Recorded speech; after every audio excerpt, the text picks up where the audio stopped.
I don't think fans give AEW enough credit for what it has accomplished in the past 5 years. It's introduced us to great pro wrestlers like Willow Nightingale, Britt Baker, and Chris Statlander. In its early days, it gave new life to tag team wrestling during a time when Vince McMahon hated putting on tag team matches. It has showcased some of the best pro wrestling matches the world has ever seen. No matter how much you dislike Tony Khan, you have to admit he's the man who single-handedly brought CM Punk back to wrestling. Almost everything once upon a time was right in AEW, but the one thing that has been their Achilles heel the entire time was the AEW Women's Division. The company hasn't had much luck with that. Ever since its inception, the company hasn't stood out in terms of women's wrestling matches or feuds. Bringing major names from different promotions haven't helped either. It seemed like things were starting to improve as the company's renewed focus on the women's division was proving to be fruitful with great storylines and matches, but in recent times it has regressed again. My name is Mex. Click the like button on this video, leave a comment below and subscribe if you're new here, and let's get into it. How AEW's women's division got better and then worse again. The excitement around AEW back in 2019 was unreal. Stars like Kenny Omega and the Young Bucks were famous among pro wrestling fans, and the company had famous ex-WWE stars like Chris Jericho and Cody Rhodes at the forefront. On top of that, young stars like MJF looked promising as future main eventers. You couldn't say the same for the women's division, however. Most of the female performers Tony Khan signed at the time weren't well known in the industry, and the casual viewer didn't care all that much for the female performers that were booked on TV. Yes, the company did have veterans like Awesome Kong, but they didn't help in taking the women's division any further than it already was. Tony Khan failed to make the fans care about the division early on by not coming up with creative and compelling stories for the female performers. And why would the fans care about women's wrestling when the female performers were only getting one segment per show? One segment in a 2-hour show is just not enough. One of the reasons why Tony didn't give women more time on Dynamite is because more often than not, the women's segment were often the lowest watched segments of the entire show. The other big mistake AEW made was not putting on a non-title women's feud. The women's segment on the show in the previous years all revolved around the AEW Women's World Championship. It would take some time for the company to find a place for the non-title women's feuds, and I don't blame you guys if you don't remember any from the past years. Poor booking wasn't the only thing that harmed the women's division in the beginning. Rumours circulated that the AEW women's roster was plagued with backstage politics and personal conflicts. Many speculated that women didn't get along backstage, which is why the division never improved. Tony is a great booker of matches, and he has put on great storylines from time to time for fans to enjoy. However, some of his booking decisions just didn't sit right with the fans. He made some questionable decisions when it comes to the women's division, one of them being the booking of Jade Cargill. Now, don't get me wrong, I think Jade is awesome and she's doing great things in WWE right now. However, I simply cannot deny that booking Jade Cargill strong for so long with no underlying story being told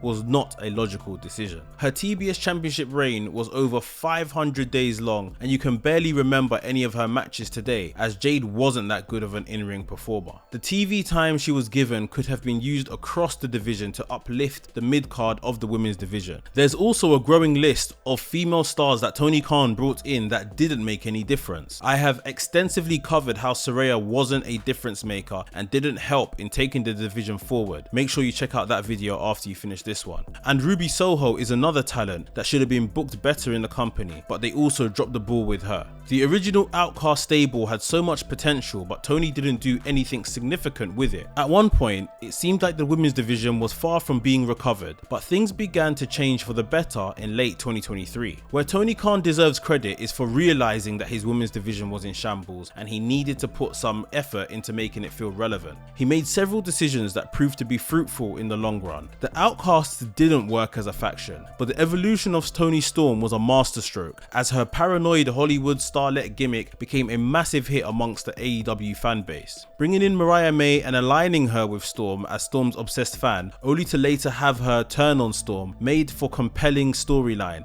that unfolded in the first half of 2024 and paid off with Mariah May winning the women's title from Toni Storm at All In London in 2024. This was what what the division needed: long-term storytelling. However, this is basically where the turn in fortune ended. Signing Mercedes Moné was something we all saw coming and were looking forward to, but let's be completely honest. The signing of Moné has currently underwhelmed from a booking point of view, and according to some dirt sheets, from a financial point of view too. Turning her heel was a logical decision, as Mercedes works best as a heel, but her feud with Britt Baker, which should have been one for the ages with two massive characters, was pretty poor, with a disappointing payoff match too. Willow Nightingale's feud with Kris Statlander is quite possibly the best non-title women's feud AEW has ever put on, in my opinion. Even then, there was no follow-up for Willow Nightingale and Kris Statlander, who used the feud to re-image herself into a heel character alongside Stokely Hathaway. She then dropped the heel persona and Hathaway and returned to being a babyface. Another instance was AEW choosing to make a former world champion and arguably one of the best they have had in Jamie Hayter return from injury on the pre-show of All In. This was very questionable. Yes, it's England, her home country, but she could have stepped out on the entranceway following Mariah May winning the title at All In. Or the segment she interrupted involving Saraya should have just been moved to the main card. A star of Jamie Hayter's caliber has no place on the pre-show, and since then she has done nothing of note. As for the world champion, Mariah May has not been the most captivating of women's world champions, as it's beginning to show that the most interesting thing about her initial act was her being included alongside Toni Storm's antics. I would say to fans, be a bit patient though, as we begin to head back into that saga, with Mina Shirakawa ready to face Mariah May for the championship at the upcoming Winter is Coming show, and surely Toni Storm's return to AEW will be imminent following this. Mercedes Moné's nearly 200-day reign with the TBS title has not been the best either, despite a great outing against Kris Statlander at Full Gear 2024. It's crazy to think Mercedes Moné brought into the company with her a writer from WWE, Jennifer Pepperman, who was supposed to assist in putting together compelling creative for Moné and the division, but yet